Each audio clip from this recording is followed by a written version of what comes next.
All right, so it's October 30th.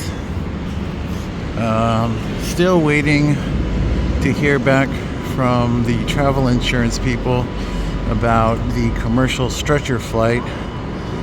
They said it could take up to 24 hours. They're also working on other options to get us home. So that's still all in the works. So a question has been brought up to me about what kind of insurance we're dealing with, whether it's the cruise insurance or it's something else. So there's cruise insurance that basically, from what I understand, covers the cost of the cruise. If something was to happen or you had to cancel the cruise, it would be along those lines. And I do believe that there is some medical involved in that as well. I'm not 100% sure. But what we have is travel insurance. It can be purchased for any trip that you take through a travel agent, or you can go and purchase directly from a vendor.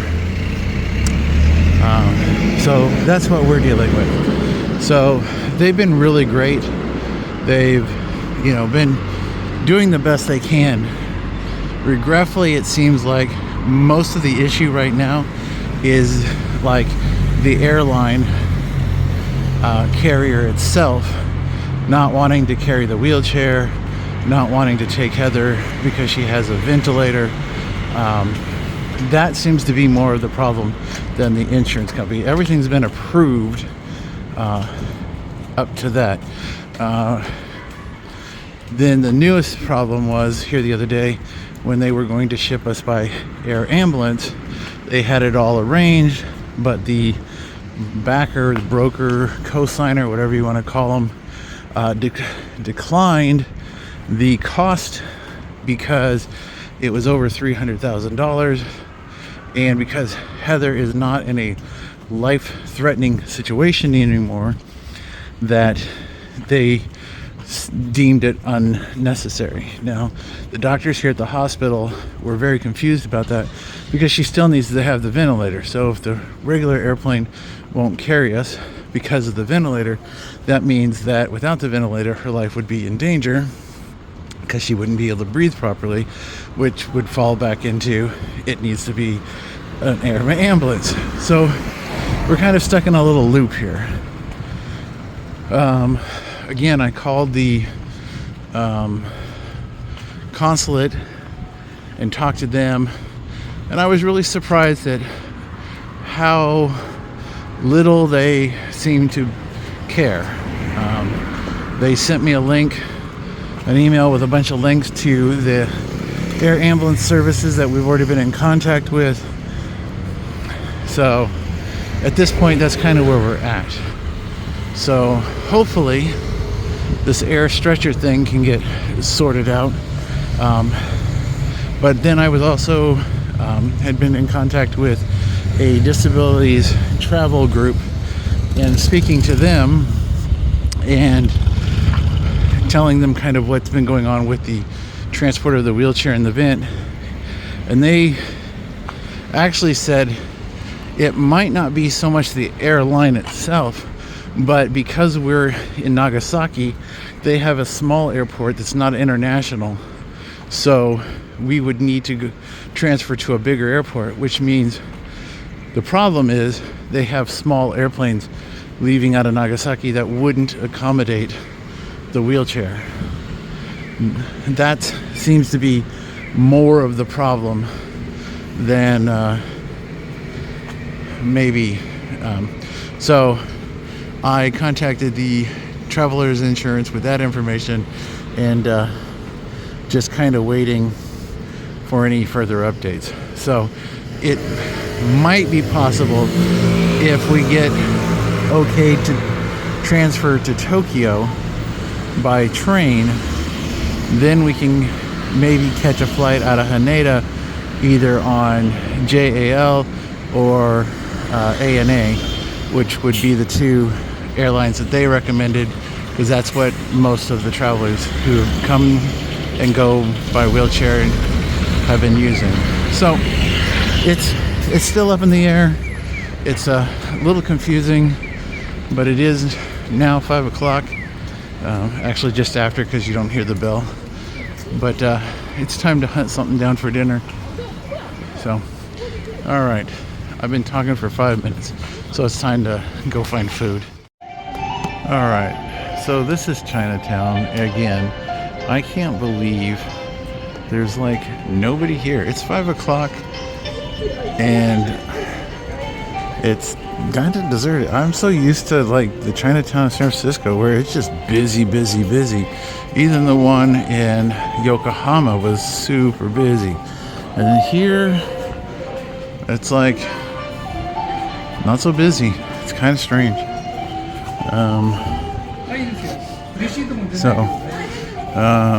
Also, I'm on my second day of taking my diabetes meds, so I feel a little better. Not so winded, not so fatigued, which is a good thing. My knee's not hurting quite as bad today, so maybe I'll expand out my hunt for dinner. Maybe if nothing else, I'll walk all the way over to that hamburger place and get a hamburger to go. I'm not doing the stairs again. That's completely out of the question. Oh, the place I ate last night's closed. All right, let's go find something. So I've walked, that's part of the Chinatown. I walked by this building a couple dozen times since I've been here. Right there's the little drugstore. Here's a pachinko place. I've eaten dinner or lunch here at this place. I just now noticed that this is a capsule hotel. It's funny when you've been by stuff so often you start to catch on to things, but I just noticed that's a capsule hotel. I normally don't go into places like that. I don't like the particular loud noise that they make. It has an effect on my ear. Makes me get a headache pretty quickly. Like the crane places, there's just something about the sound or the pitch that makes me get a little headache going, and it causes a migraine. So I try to avoid them. Plus I don't gamble, and pachinko just seems like a waste of money. So yeah, and here's a lotto place. You can buy lotto here in Japan. All right. I still haven't bought any fruit from these people, but they've got, seems like the prices are fairly same every place you go as far as the fruit goes. All right, it's definitely time to, I gotta eat. So that's one of the streets that I've walked down during the daytime that has been completely dark and empty, and now you can see that there's lights on and there's stuff happening. Still haven't really found anything to eat. I'm still on the main street, so I am going to head off into this direction and see what we found. I passed a lot of places that looked appetizing, but they are the smaller isekai restaurants, and my big ass doesn't really fit in them. So there looks like a few restaurants in here, so I'm gonna kind of look at the menus here, maybe pick something out. Well, I'm still on the hunt for some food. I passed a couple places that looked very appetizing. Regretfully, there were stairs involved, so we skipped over the stairs. We're still looking. I'm sure we'll find something soon. It just amazes me how these cities are so quiet. All right, we'll find something. All right, so I just been walking down whatever this street's called right here, and I'm back into the shopping plaza, and I turn the corner, and the very first thing I see is the Stand Hill barbecue place. So just up here a little ways is the Bronco. So if the Bronco's not open and I'm coming back getting a hamburger to go. Okay, so a few minutes ago I got a phone call from the travel insurance company. So they're still working on getting us a stretcher flight. I guess they're working with Singapore Airs from what I understand, so it could take up to 48 hours, I guess, before they will hear back.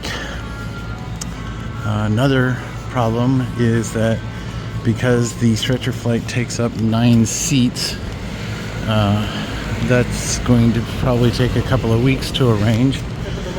So it looks like mid-November before we get home now.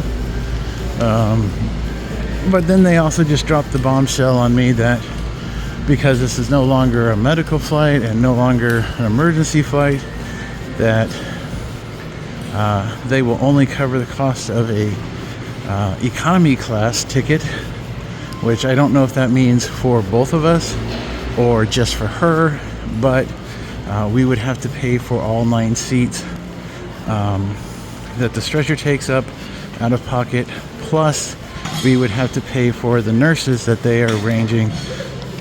We'd have to pay for them out of pocket as well. So that would have been information they should have provided earlier on when they just started discussing all the different travel arrangements.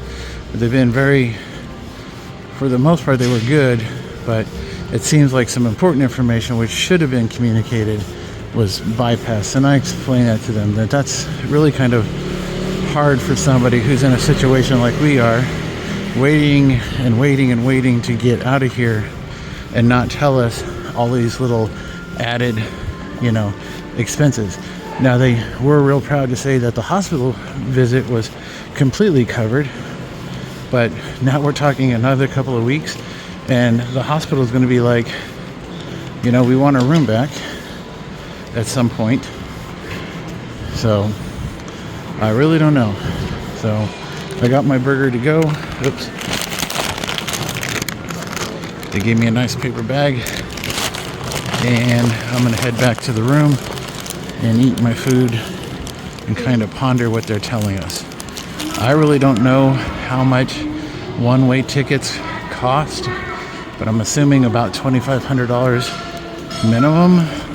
So 9 seats, it ain't cheap. Gonna be that's like almost $20,000 plus the nurses. So yeah, it's gonna add up real quick here. So we'll have to see what happens.